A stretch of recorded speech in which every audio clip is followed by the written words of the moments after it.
That's not my business. C'est tellement facile.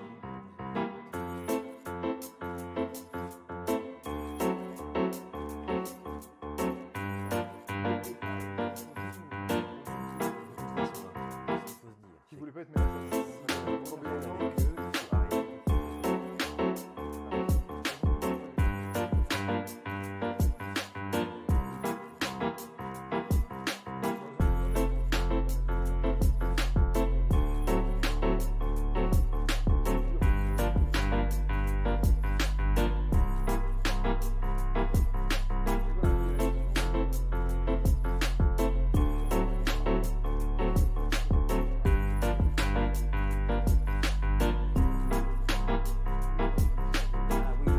Bonjour à tous, numéro spécial de Table ouverte, donc le numéro 10.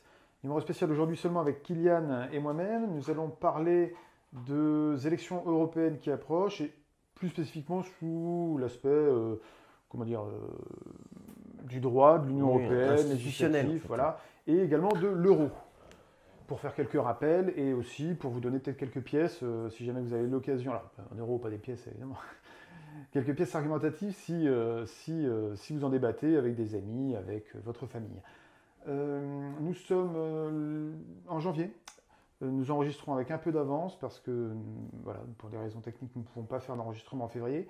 Mais normalement, cette vidéo devrait être diffusée au début du mois de février. J'en profite pour vous rappeler évidemment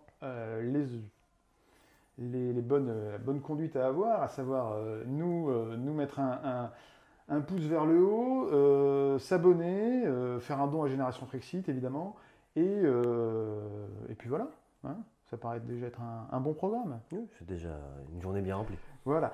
Donc, alors, les élections européennes approchent. Bon, pour le moment, à l'heure où nous tournons, on ne peut pas vraiment dire qu'à part la nomination d'Attal qui semble indiquer que, on voudrait, comme on avait dit la dernière fois, une stratégie présidentielle qui voudrait faire pièce en fait au Rassemblement national, qui est à la liste menée par Bardella, qui devrait être menée par Bardella, qui je crois, qualité de 30% comme ça dans les sondages. Enfin bon, c'est les scores un peu habituels qu'ils font Oui, c'est ça. ces élections. Mais on ne peut pas vraiment dire qu'il y ait beaucoup de mouvements. À mon avis, il n'y en aura pas beaucoup. Je ne prends pas un grand risque en disant ça. Enfin, je ne sais pas ce que tu en penses. Ça dépend ce que tu appelles de mouvement. Non, mais il n'y aura pas grand engouement. Non, mais il n'y a jamais eu de grands engouements pour. Non, mais les de moins en moins, européennes. j'ai l'impression.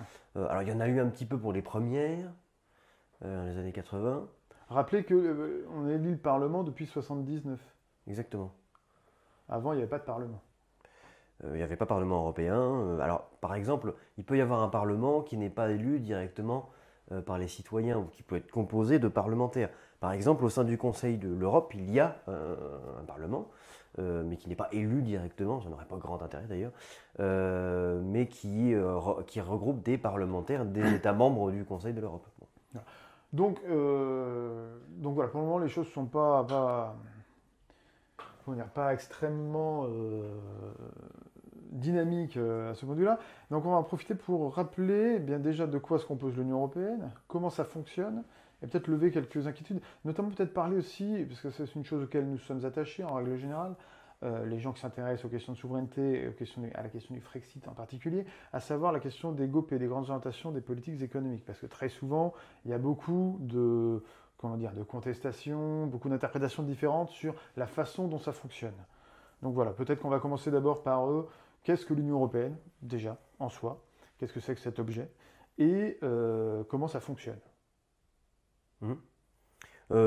Après, c'est une question complexe en fait, parce que l'Union européenne ne correspond à aucune autre entité juridique qui existe sur la planète, ni par le passé d'ailleurs, même si définir une nomenclature historique, ça devient compliqué. Mais du fait de sa complexion particulière, parce que l'Union européenne a été construite petit à petit, par trous de puce, ouais.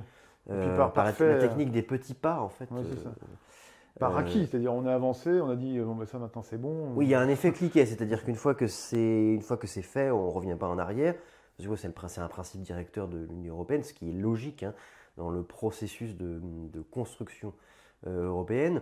Ce qui fait que l'Union européenne apparaît un peu comme une entité bigarrée, donc on a du mal à la caser dans dans les nomenclatures Je existantes. sais qu'il y a la locution, on dit que c'est sui generis, Oui, c'est-à-dire c'est sui generis, c'est ça. ça appartient à rien, c'est un peu l'espèce à part C'est sa qui a son propre propre catégorie, genre et en sa fait, propre. voilà. Ça. Parce que, bon, sur le plan formel, l'Union européenne est une confédération, puisque les États sont liés par un traité euh, qui a une valeur constitutionnelle pour l'Union européenne, mais qui n'a pas de valeur constitutionnelle pour les États membres. Ce qui Euh, déjà montre qu'il y a une ambivalence qui crée une faille quoi, dans l'espèce de discours où on voudrait nous montrer une unité, un assentiment général. Déjà, on voit que c'est pas le cas. non, c'est pas le cas parce que, bon, passer le cap fédéral est un cap aujourd'hui toujours infranchissable. Donc, parce que formellement, c'est une confédération. Sur le plan matériel, c'est une organisation internationale, puisqu'en fait, l'Union européenne a très peu de moyens propres. Bon, elle a un budget, mais comme toutes les organisations internationales, budget qui n'est pas très important, hein, elle représente environ 1% du budget total des États membres, c'est rien en fait. Le budget de l'Union européenne apparaît important comme ça, mais en fait il est très faible, il est à peu près similaire au budget français en fait. C'est-à-dire pas grand-chose. Et ses moyens matériels sont faibles, puisque tous les moyens qui lui sont conférés par les États Ouais. membres, pratiquement.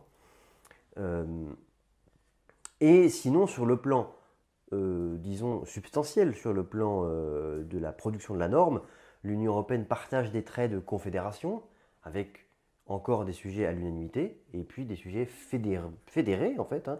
Il y a des questions, des matières qui sont fédéralisées, puisqu'elles se font selon une procédure dite législative dite normale, c'est-à-dire bien à la majorité, alors, une certaine majorité définie. Alors, quels sont les sujets précisément?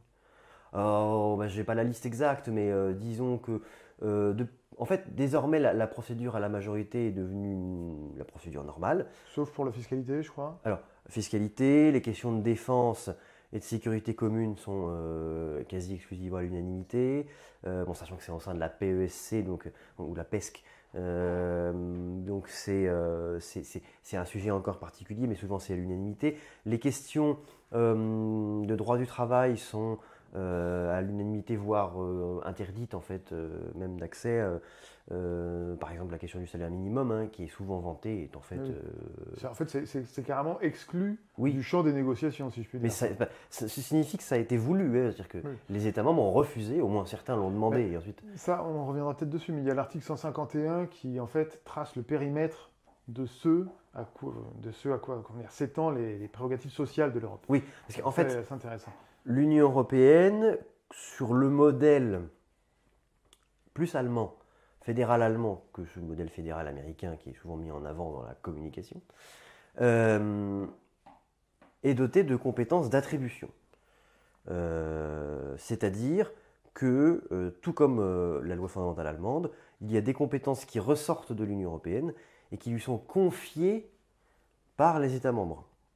Et des compétences qui restent à l'Union européenne et aux États membres, et des compétences dites partagées qui, en fait, la plupart du temps, sont en fait occupées par l'Union européenne, ou moins par la décision collective des États membres. Ce qui veut dire que, deux choses, l'Union européenne n'a pas la compétence de sa compétence, ce qui est bien souvent souligné par les détracteurs, par exemple du Brexit. Mais oui, mais en fait, les États membres sont toujours souverains, puisque, Oui, c'est ça, ils ont toujours leur consentement. oui, en quelque puisque sorte. l'Union européenne n'a que ce qu'on lui donne, ce qui est vrai. Cependant, elle n'a que ce qu'on lui donne, mais elle garde ce qu'on lui donne. C'est-à-dire que reprendre ce qu'on lui donne est un travail de longue haleine. Mais même quasiment impossible. Oui, c'est un travail. J'ai pas de souvenir que ce soit jamais Ça produit. dépend l'échelle qu'on veut donner. Mais d'ailleurs, on voit, avec le Covid, on a bien vu qu'elle s'attribuait même au-delà de ce qu'on est censé lui donner.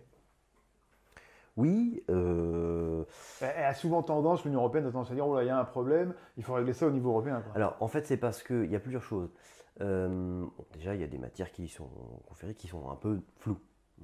Ensuite, la Cour de justice d'ailleurs l'a dit plusieurs fois, dès lors qu'une matière est confiée à l'Union européenne, elle ne doit pas pouvoir se rendre disons, responsable d'une incompétence négative, c'est-à-dire de ne pas faire ce qu'on lui demande de faire.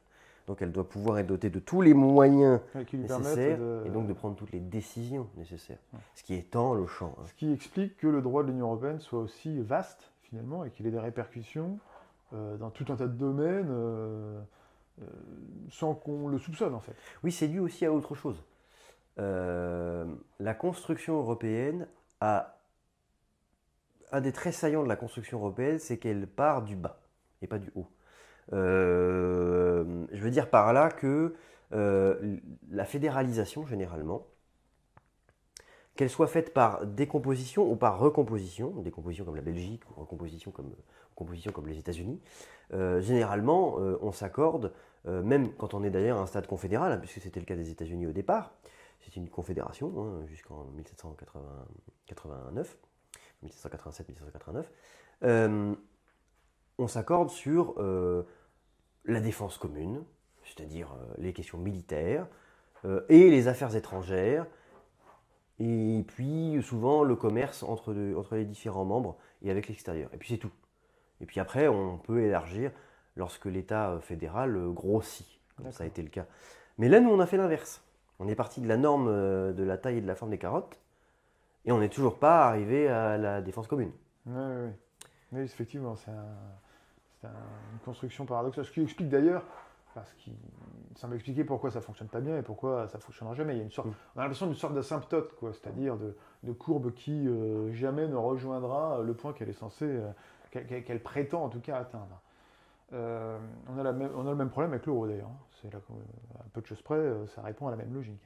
C'est-à-dire, il aurait fallu avoir un budget commun, il aurait fallu avoir tout un tas d'instances qu'on n'avait pas, et puis finalement on a créé la monnaie en se disant, puisqu'on a la monnaie, maintenant il faudra bien qu'on ait le reste, sinon ça ne fonctionnera pas. Ce qui est quand même un raisonnement complètement tordu. Oui, ça entraîne En fait, ça entraîne des bizarreries qui paraissent être des bizarreries. Là, donc on a une banque centrale commune, mais par exemple on n'a pas de trésor. Oui, bah oui. En fait, on n'a pas d'administration fiscale européenne. Mais même la banque centrale, finalement, elle se résume, si je puis dire, au bord de toutes les banques nationales. Oui. C'est-à-dire qu'il n'y a pas de banque centrale, et les banques nationales existent toujours. Oui.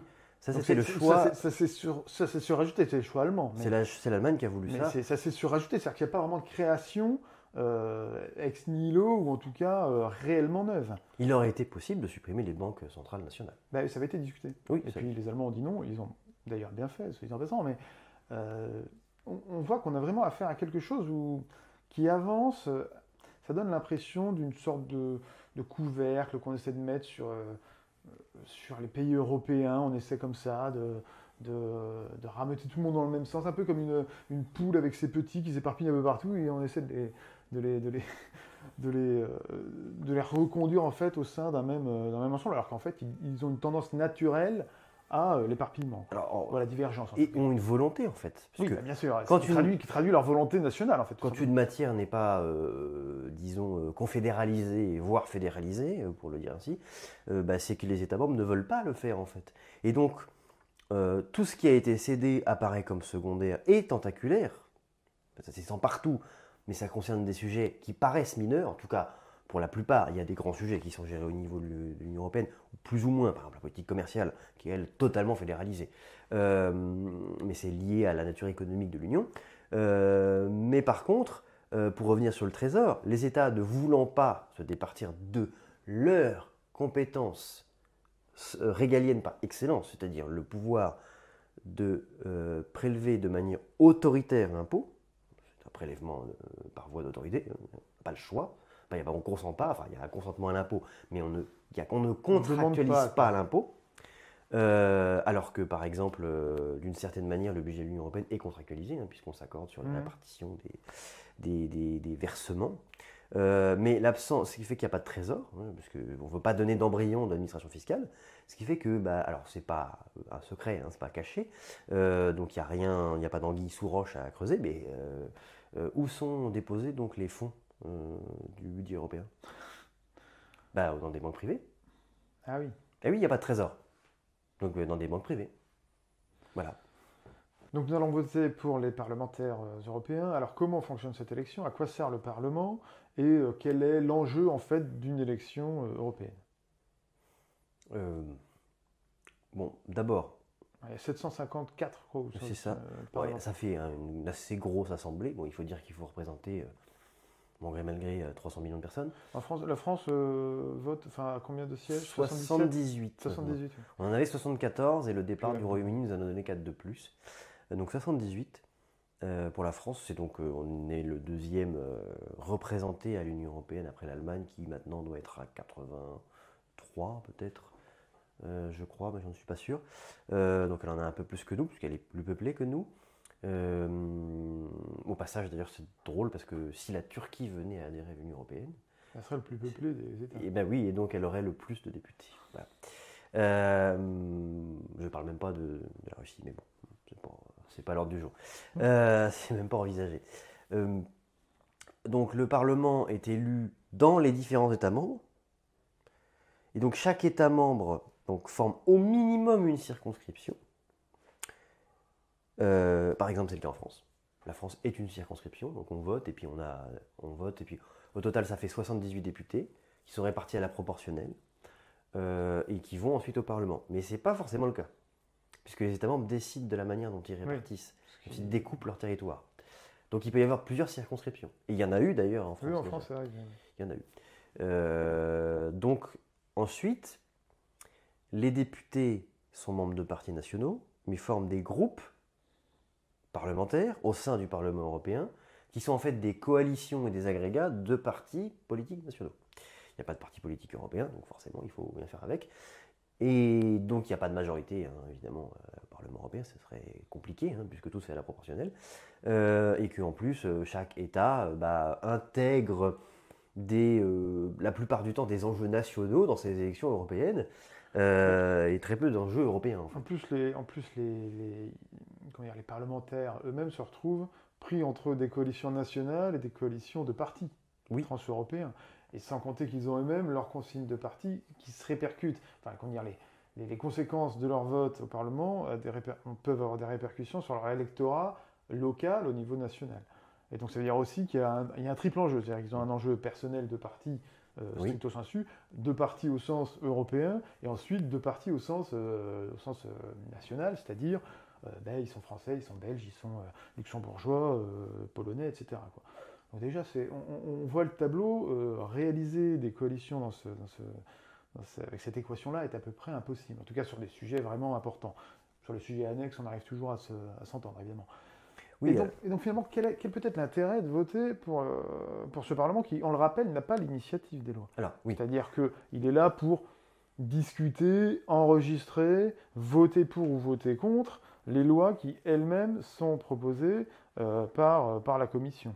Alors, sans rentrer dans les détails de la procédure législative, parce que c'est toujours très dense, quelle que soit la procédure législative en cause, donc effectivement, aucune des deux chambres, entre guillemets, n'a l'initiative. Donc il y a le Parlement européen et il y a le Conseil de l'Union européenne qui regroupe des représentants des États membres, donc les ministres, souvent les ministres, en fonction du sujet. C'est toujours les ministres. Donc par exemple, si l'ordre du jour est sur la pêche, ça va être les ministres de l'Agriculture, la défense, etc. Voilà, exactement. Et donc les deux votent pour des projets qui sont toujours issus de la plume de la Commission.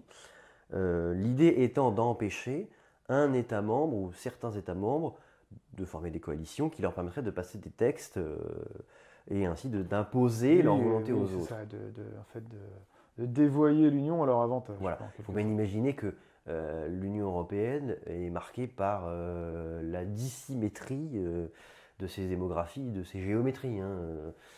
Entre l'Allemagne, qui certes vieillissante, mais qui est un pays de 80 millions d'habitants, et la Slovénie qui en compte péniblement plus d'1 million. 1 million, non, même un peu plus. Oui, non, mais c'est sûr que c'est des mélanges complètement improbables évidemment, ça ne peut pas fonctionner. Et en fait, ce Parlement ne reflète rien, en fait. Il n'y a pas de peuple européen, donc il ne reflète pas le peuple européen. Non. Les modalités d'élection ne sont pas les mêmes. Et même les seuils, je ne sais pas s'ils sont les mêmes en fonction des pays, des seuils d'éligibilité. Enfin, Non, il y a pas On voit que c'est des tambouilles internes. Donc en fait, c'est une élection complètement, complètement fantasque, finalement. Quel est l'intérêt? Quel peut être l'intérêt pour quelqu'un qui défend la souveraineté, qui ne croit pas en l'Union européenne, évidemment, de voter, et pour qui voter dans ce cas-là? Si on avait, enfin on n'a pas de consigne à donner bien sûr, mais quel peut être à part voter pour une sorte de trublion qui viendrait mettre un peu la pagaille au sein de cet arrangement, parce que fondamentalement, les gens qui sont des parlementaires européens, pour beaucoup d'entre eux, il y en a quelques-uns qui sont convaincus, qui sont intéressants d'ailleurs, mais pour beaucoup d'entre eux, c'est des gens qui n'ont pas de mandat, qui sont là parce qu'ils n'ont pas de... C'est des voix de garage très souvent, ou comment dire, des pré-retraites de la politique, quoi. Ils sont là pour toucher le billet, puis ça peut être un exil aussi. ou un exil. Donc, mais quand voilà, on veut éloigner quelqu'un, bon, bah, on peut l'envoyer dans une organisation internationale quelconque, mais c'est pas forcément simple. Bon, bah, le Parlement européen, pourquoi pas? Après tout, en plus, comme c'est un scrutin de liste, oui, tu es à peu près certain d'être élu dès que tu es sur une liste un peu, c'est que tu es bien placé, voilà. et tu es sur une liste C'est ça. tout à fait C'est ça, courante, quoi. Et puis d'autant plus pour nous qui avons beaucoup de place. Donc bah, on peut offrir des prébendes et puis des titres de maréchaux d'Empire à qui l'on veut. On fait des nobles en fait. On anoblit comme ça. Oui, c'est vrai que ça fait un peu penser à ce système-là de pairie. Oui, c'est ça. Bon, bon. Mais alors, le Parlement européen reflète quelque chose quand même, c'est qu'il reflète les états des forces politiques des États membres. Beaucoup plus qu'il ne le voudrait d'ailleurs, puisqu'en fait c'est ça qu'on voit. On voit en fait, c'est presque un extrait, c'est un échantillon des différents rapports de force politique des États membres, et donc des États membres entre eux. Et par ailleurs, bon bah ensuite, quel peut être l'intérêt de voter pour quelqu'un au Parlement européen? Ben, il y en a deux, on va prendre les extrêmes. Donc tu as parlé du trublion. Effectivement, il y a la fonction du trublion qui, en fait, répand la pagaille et le désordre. Qui pointe en fait l'incongruité de Voilà. ce système, comme avait fait un peu Nigel Farage à son époque, quoi. Qui en fait viendrait... Comme tribune, quoi. C'est une tribune pour exprimer l'opinion des gens qui, en fait, en ont assez de ce système supranational. Voilà. On peut aussi imaginer la même chose, mais dans des différentes catégories. C'est notamment le cas des Verts. Hein. On vote pour les Verts parce que en fait, on veut mettre en avant une certaine question et éventuellement, et souvent d'ailleurs, l'insuffisance de l'Union européenne en la matière. C'est-à-dire c'est souvent des insuffisances. C'est ça qui est assez frappant. C'est-à-dire on va voter pour de façon catégorielle en disant mais l'Union européenne ne fait pas assez. Alors que fait-elle assez en fait? On se demande. Ben, apparemment rien. Donc est-ce que finalement c'est pas le trublion qui aurait raison? Ça rejoint un argument qu'on entend souvent qui est de dire, c'est le double argument. Hein. D'un côté, on va vous dire, oh là là, mais souvent à l'approche de l'Union européenne, on va vous dire, oh là là, c'est très très important de voter pour le Parlement, etc. Parce que vous vous rendez compte, l'Union européenne touche à tout, l'aspect de votre vie, l'eau que vous buvez, la voiture que vous conduisez, etc. etc. Bon, très bien. Mais donc, apparemment, elle aura un pouvoir quand même assez omnipotent, exorbitant. Et puis de l'autre côté, quand des gens comme nous viennent et disent « Bon, quand même, l'Union européenne a beaucoup de répercussions sur nos vies, ça nous coûte très cher et on aimerait quand même en sortir, au moins discuter sur la possibilité d'en sortir pour pouvoir peut-être faire à notre échelle mieux que ce qu'elle fait, et de façon plus efficace, de façon plus appropriée. » Là, tout de suite, on se récrie, oh là, vous ne vous rendez pas compte, il n'y a que 1% de budget, comme il le rappelait, il y a très très peu d'argent, et puis en fait, on n'a pas tant de pouvoir que ça, c'est les États qui décident. En dernier lieu, c'est toujours les États, c'est toujours les États, c'est toujours les États, et grosso modo, on dit que si ça marche mal, c'est pas à cause de l'Union européenne, c'est à cause des États. Donc il y a un double discours là-dessus, que vous l'entendrez très certainement, je vous invite à y prêter attention, qui montre qu'en fait, ça n'est pas honnête, ils ne sont pas de bonne foi. C'est-à-dire que soit l'Union européenne a beaucoup de pouvoir, et dans ce cas-là, eh ben, c'est normal qu'on lui demande des comptes et c'est normal qu'on s'intéresse à ça. Et c'est normal qu'on réclame dans ce cas-là, c'est reconnaître que la souveraineté française est devenue réduite. Soit elle n'a aucun pouvoir, et dans ce cas-là, qu'est-ce qu'elle fait? Qu'est-ce qu'elle fait? Pourquoi on la paye si cher? Pourquoi est-ce qu'il y a des parlementaires, des conseils, des trucs, des machins, des réunions sans arrêt, que ça coûte une fortune, une paperasse invraisemblable? Voilà. Surtout que ça sert dans les deux sens. Les partis politiques peuvent se défausser dans les deux sens. Ah non, c'est pas l'Union européenne, c'est les États. Bien sûr. Ah non, c'est pas les États, c'est l'Union européenne. Les institutions européennes, notamment la Commission, peuvent dire c'est pas nous. On n'est pas On ne fait responsable que de ça. traduire la volonté du Conseil, Voilà. etc. Notamment du Conseil européen, Ouais, dont on n'a pas parlé, mais qui c'est le regroupe. président, donc, hein, c'est le chef d'État, c'est ça. C'est chef d'État et de gouvernement, Et parce le qu'en fait, il n'y a que deux chefs d'État, le nôtre et le Oui, roumain. c'est vrai. c'est Et vrai. longtemps, il y avait que le nôtre, hein, du coup. Hein, voilà. Sinon, c'est que des premiers ministres qui font, enfin, l'équivalent. Donc, effectivement, qui en fait fixe les lignes directrices. Si quelque chose est décidé au Conseil européen, de manière ferme, il est rare que la Commission ne le traduise pas. Ce qui montre encore une fois que, effectivement, à moins de toucher aux grands équilibres tectoniques de l'Union européenne, la libre circulation des capitaux des personnes qui paraît, sur laquelle il paraît impossible de revenir. Je veux dire, ça serait changer. C'est le dogme, enfin, je veux dire, c'est comment on appelle ça? C'est la Sainte Trinité. Donc Oui, mais c'est le dogme, mais c'est surtout c'est la raison d'être. Oui, bien sûr. Sinon, il faut changer en fait. Il faut changer d'union, enfin, d'organisation. Voilà, faut refaire la ELE, je sais pas, enfin, elle existe toujours. 3 membres, mais elle existe toujours. En fait, le problème, c'est que l'Union européenne a refusé la chose politique, largement. C'est pour ça qu'elle est devenue un imbroglio juridique d'une complexité et d'un raffinement rare, hein, il faut le noter. Hein. C'est pas forcément amélioratif, hein, mais qui est illisible. Et surtout qui éloigne beaucoup la décision des gens, parce que Oui. plus c'est compliqué, plus il faut avoir affaire à des gens spécialisés, à des avocats spécialisés, à des techniciens spécialisés, qui eux-mêmes ont intérêt à ce que ça perdure, parce que quand vous êtes spécialisé dans le droit de l'Union européenne, vous n'avez pas envie que l'Union européenne disparaisse. Oui. Quand vous êtes spécialisé dans le droit pénal, ou dans le droit civil, ou dans le droit constitutionnel, il y aura toujours, quelle que soit la forme de gouvernement, il y aura toujours des problèmes administratifs, des problèmes pénals, des problèmes etc. Quand vous êtes spécialisé dans le droit d'une entité comme ça, qui n'existe nulle part ailleurs, et qui n'a que pour vocation de produire des normes. Si elle disparaît, vous disparaissez. L'Union européenne souffre des maux des États fédéraux de grande taille. La Russie, les États-Unis, quand vous êtes à Okhotsk, les décisions qui sont prises à Moscou vous paraissent très éloignées. Donc ce problème-là, mais qui est pallié dans les États fédéraux, soit par la clarté de la répartition des compétences, soit parce qu'il y a une vieille tradition, comme aux États-Unis, tout est rodé parce que ça marche comme ça depuis le début, et que personne n'a jamais remis en cause les équilibres originels, qui ont changé par la conjoncture, mais comme tout est plus ou moins souple, ça passe, et puis ça s'est fait comme ça. Nous, c'est pas le cas. C'est rigide, mais c'est voulu pour être rigide. Rigide et impuissant. Et oui, c'est rigide et impuissant.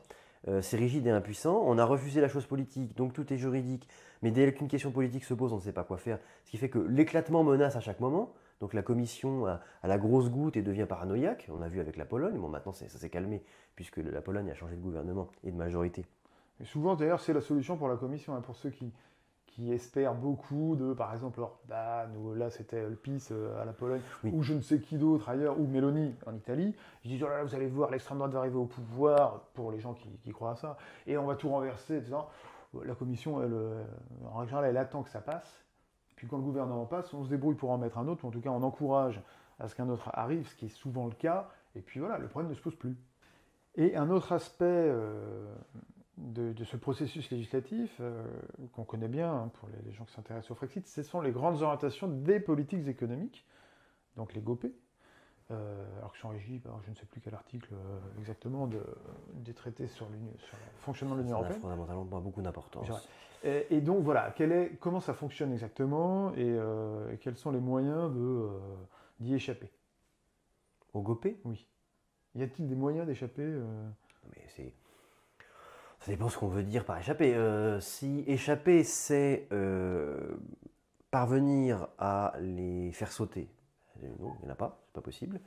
Du moins pas par un processus juridique qui consiste... Enfin, non, c'est pas possible. Surtout que ce sont juridiquement que des recommandations, qu'elles n'ont pas de portée obligatoire. C'est ça l'astuce. C'est des recommandations, mais qui sont quand même... qui sont formulées comme des recommandations, mais qui sont quand même assises sur... par un biais juridique détourné, ou législatif, je ne sais pas très bien, sur une série de sanctions. C'est-à-dire que si on ne les respecte pas, on tombe quand même dans, alors c'est 0,1 ou 0,2%, je ne sais plus, du PIB qui peut être mis en réserve du pays qui, au bout d'un certain nombre de procédures, ne respecterait pas ces grandes orientations. Et puis surtout, il y a quand même une contradiction.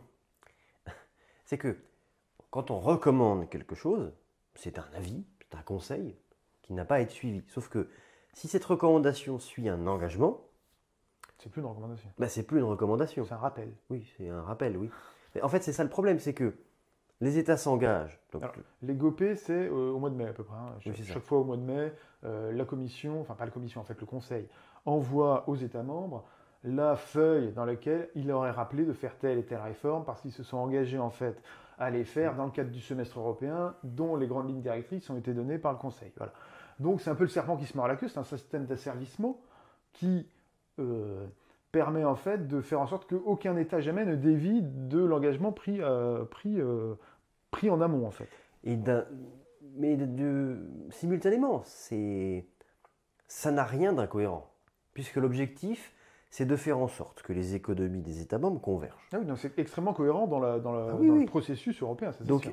on- Déjà, c'est l'arme vraiment de convergence, l'outil de convergence Oui. maximale. Quoi. Et donc, en fait, à partir du moment où on entend que les États membres convergent dans tel sens, que les économies des États membres convergent dans tel sens, libéralisation des marchés, je sais pas, par exemple, privatisation, bon, des barrages, ce genre de choses.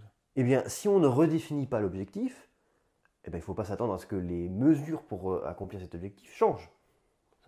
Donc en fait, tout est cohérent. Il y a pas de, c'est pas de la sorcellerie. Donc en fait, il faudrait changer cet objectif. Mais changer cet objectif est une tâche herculéenne, tellement que, ah si, sur des détails. Bon, l'objectif de la BCE, par exemple, en matière monétaire, donc c'est un peu différent. Mais prenons cet exemple-là parce que c'est le plus parlant. Une des missions qui est fixée à la BCE dans ses statuts, c'est de lutter contre l'inflation. Et pas, par exemple, de mener des politiques en faveur de l'emploi, d'expansion économique, ce qu'elle a pourtant. Ils sont limités à 2%, Voilà. viser un objectif de 2 un peu en dessous Voilà. d'inflation. Mais alors qu'elle a mené des politiques contraires à ça, puisqu'elle a mené des politiques Oui, d'expansion monétaire expansive très importantes d'ailleurs. Bon, si c'est écrit dans les statuts, faudrait modifier les statuts. Bon, il faudrait modifier donc l'objectif, mais pour modifier l'objectif, puisqu'il est inscrit du point de vue de l'Union européenne dans son instrument constitutionnel qui est le traité, qui n'est pas constitutionnel pour les États, mais qui est constitutionnel pour elle-même, donc c'est-à-dire qu'il fonde sa raison d'être, qui rappelle ses objectifs, pourquoi elle existe, etc. Eh bien, ça demande que et là on retourne à la forme confédérale, que tous les membres se disent, bah oui, on va changer l'objectif. Mais sauf que là, plus personne ne veut changer l'objectif. Et donc certains vont essayer de dire, ah oui, mais moi je ne veux pas respecter cet objectif. Sauf que ça demande que les autres acceptent. Alors c'est plus facile de faire accepter les autres une contrainte qu'on s'impose à soi-même, ou une facilité. Mais par contre, si c'est une facilité qu'on entend se donner à soi-même, là les autres États sont nettement moins partisans. Parce que ça veut dire que, sur la question migratoire par exemple, on a accepté pour le Danemark, mais le Danemark n'est pas une voie de passage. Oui, c'est un cul-de-sac. Le Danemark est au mieux le pays récipiendaire, final, peut-être une voie de passage pour la Suède, mais c'est tout. Il est évident que si, donc, parce que je pense à la dérogation sur les questions migratoires du Danemark, mais donc ce qu'on appelle un opt-out, qu'il a eu lorsqu'il a adhéré en fait, à l'Union européenne, voilà, exactement, à Maastricht, c'est possible en cours de traité, bien sûr, mais il est évident que l'Espagne ou la Grèce n'auront jamais une telle facilité. Ce sont les portes d'entrée. Donc les autres États vont considérer que ces États ont des sujétions particulières, et d'ailleurs ils savent bien le rappeler, puisqu'ils disent « venez nous aider », on ne s'en sort plus. Donc en fait, on tourne en rond, on ne changera pas l'objectif, et donc c'est la même chose en matière économique, donc on ne changera pas de GOPÉ, et donc on ne changera pas de politique migratoire, et ainsi de suite. Alors une chose que j'aimerais dire moi sur les GOPÉ, j'aimerais avoir ton opinion là-dessus, c'est qu'il y a quand même quelque chose d'extrêmement pervers, parce que ça a des conséquences sur les actes législatifs et les prises de décision des gouvernements, donc ça concerne la législation en général, c'est-à-dire que les GOPÉ donnent un certain nombre d'objectifs qu'ils sont tenus de faire, mais ça a été pris dans le cadre du Conseil européen, initialement, dans le semestre européen, donc par des gens qui ne sont pas législateurs normalement, des chefs d'État, des chefs de gouvernement, donc qui ne sont pas législateurs, et au niveau d'un traité, dans le cadre d'un traité international. il y a quand même quelque chose au niveau de la séparation des pouvoirs qui, moi, me semble être frontalement opposé au concept de séparation des pouvoirs. C'est-à-dire que finalement, les gouvernements se retrouvent liés, non pas par leur mandat, non pas par, par la Chambre dont ils sont issus, elle-même issue du suffrage universel, mais par des traités qui, en fait, leur imposent un certain nombre d'objectifs indépendamment de leur, de leur conviction, en quelque sorte. Mmh. Ces traités étant eux-mêmes rédigés, j'ai l'impression que tu as une sorte d'immiscion de l'exécutif dans le législatif par un biais extrêmement détourné, en fait, par le biais des traités européens. Et il y a plusieurs... en fait, c'est une vision intéressante parce qu'il y a plusieurs problèmes sous-jacents. Il y a d'abord le fait que le traité est valeur constitutionnelle pour l'Union, l'entité, et pas pour les États membres, fait que ça sort des délibérations législatives nationales, des questions qui sont gérées à un niveau supérieur, mais qui n'est pas supérieur pour les États membres. Du moins qu'il n'y a pas un niveau constitutionnel pour les États membres. Par exemple, la politique monétaire. Bon, c'est sorti là, on n'en parle plus, c'est décidé. La libre circulation des marchandises, on n'en parle plus, c'est décidé. Donc en fait, ça sort de les délibérations, et donc c'est là qu'on voit les problèmes liés à la fédéralisation. Soit il fallait fédéraliser, soit il ne fallait pas le faire. Mais s'arrêter au milieu mais voilà, là, s'arrêter au milieu du fleuve, c'est l'assurance d'être noyé. Nous sommes contre la fédéralisation. Oui, non, mais en fait, en réalité, que vous soyez pour ou contre, l'argument vaut dans les deux sens. Bien sûr. C'est pour rappeler. D'ailleurs, les gens qui sont intimement convaincus qu'il faut ou bien créer une nation européenne, les nationalistes européens, voire les identités européennes, ou les fédéralistes, c'est-à-dire ceux qui disent il faut aller plus loin.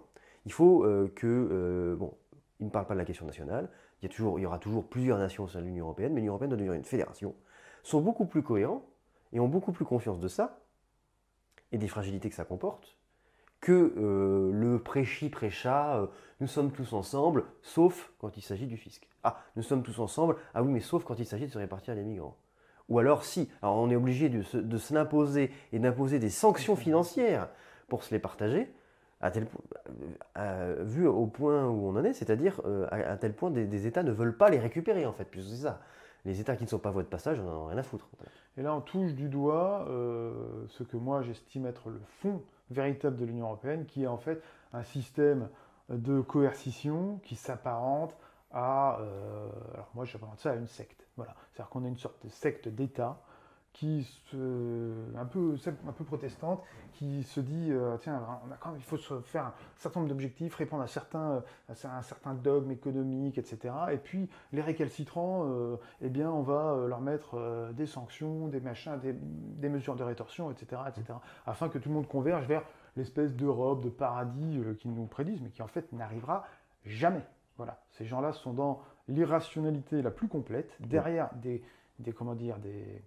un langage juridique, un habillage juridique extrêmement sophistiqué. En réalité, quand vous creusez, vous apercevez que ce sont des chimères parfaites. Et donc voilà, c'est pour ça que nous préconisons, nous, à Génération Frexit, eh bien, tout simplement d'en sortir, et peut-être qu'on discutera une prochaine fois de la façon dont nous pouvons adopter pour sortir, et des conséquences que ça aura, positives essentiellement, sur la France.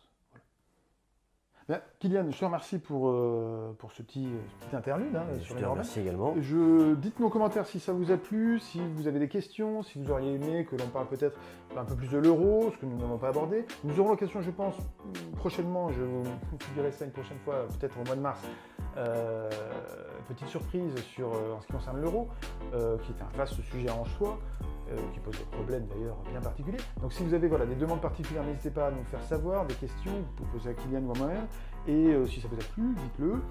Encore une fois, poussez notre vidéo, nous en avons besoin. Adhérez à Génération Frexit, abonnez-vous à la chaîne, et nous vous disons bonne fin de journée ou bonne fin de matinée, selon l'heure à laquelle vous regardez, et au mois prochain, au mois de mars.